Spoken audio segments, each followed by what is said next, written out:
నమస్కారం. గత కొన్ని రోజులుగా చక్రాయపేట మండలంలో జరుగుతున్నటువంటి సంఘటనలకు తెలుగుదేశం పార్టీకి ఎటువంటి సంబంధం లేదు. వైఎస్ఆర్సీపీ కాంగ్రెస్ కార్యకర్తల మీద జరిగినటువంటి దాడులు వాళ్ళ వ్యక్తిగతమైన దాడులే తప్ప తెలుగుదేశం పార్టీ కార్యకర్తలు ఏ విధమైనటువంటి ఇన్వాల్వ్మెంట్ దాంట్లో లేదు. వాళ్ళ వ్యక్తిగతమైనటువంటి కక్షలు కార్పణ్యాలతో వాళ్ళు కొట్టుకొని వచ్చి తెలుగుదేశం కార్యకర్తల మీద నెపం మోపుతున్నారు. దీనికి తెలుగుదేశం పార్టీకి ఎటువంటి సంబంధం లేదు. ఇప్పుడే పోలీసు ఇన్స్పెక్టర్ గారిని కలిసి ఎటువంటి విచారణకైనా మా మండలంలో తెలుగుదేశం పార్టీ కార్యకర్తలు సిద్ధంగా ఉన్నారని చెప్పాము. దీని మీద విచారణ చేసి న్యాయం చేయమని చెప్పాము. చక్రాయపేట మండలంలో సాక్షి టీవీలో 3 రోజుల క్రితం వచ్చిన వార్తను చూసినాను.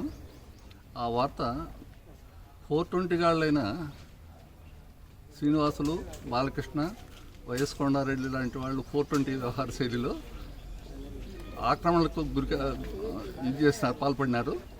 ఆ ఆక్రమణలు వాళ్ళు చేసిన ఆక్రమణలు వాళ్ళు తొలగించినాం అంతకు తప్ప వేరేది ఏం లేదు. ఇది ఉన్న విషయం. ఈ 420 చర్య వీళ్ళది. దాని మీద పార్టీ మీద నిందలేస్తా ఉన్నారు. దాన్ని ఏ విధంగా మీరు ఖండిస్తారు? దీనికి ఎలాంటి సంబంధం లేదు. ఇది 100 సంవత్సరాల కిందట కోర్టులోనే డిసైడ్ అయిపోయిన వ్యవహారం ఇది. చక్రాయపేట మండల మా తెలుగుదేశం కార్యకర్తల సమావేశంలో తెలియజేయడం ఏమిటంటే, గత 3 రోజుల నుండి సాక్షి పేపర్లో కానీ సాక్షి ఛానల్లో కానీ అనవసరంగా రాద్ధాంతం చేస్తూ తెలుగుదేశం కార్యకర్తలపైన, తెలుగుదేశం నాయకులపైన లేని ఆరోపణలు చేస్తున్నారు. ఈ ఆరోపణల వెనుక ఎలాంటి నిజాలు అనేది లేవు. ఇవి ఓన్లీ వాళ్ళంతా వాళ్ళు కక్షలు కార్పణ్యాలు గ్రామాలలో జరుగుతున్నటువంటి వాళ్ళ వైసీపీలో ఉన్న గ్రూపు తగాల వల్లే వాళ్ళంతా వాళ్ళే చేసుకుని ఈ నెపాన్ని తెలుగుదేశం కార్యకర్తల మీద వేయాలనే ఉద్దేశంతో ఓన్లీ ఒక సాక్షి ఛానల్, సాక్షి పేపర్లోనే ప్రచురించి లేని అబాసాలు తెలుగుదేశం కార్యకర్తల మీద చేస్తున్నారు.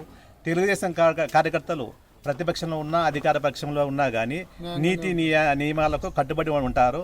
మా అధినాయకుడు చెప్పినట్టు, మా అధినాయకుడు ప్రమాణ స్వీకారం రోజు కూడా ఒక మాట చెప్పాడు.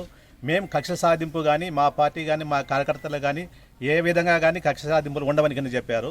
ఆయన చెప్పిన ప్రకారమే మేము పాటిస్తూ శాంతి భద్రతలు భంగం కలగకుండా మా నీతి నిజాయితీగా కార్యక్రమాలు చేసుకుంటూ పోతుంటామని ఈరోజు సభాముఖంగా తెలియజేసుకుంటున్నాం.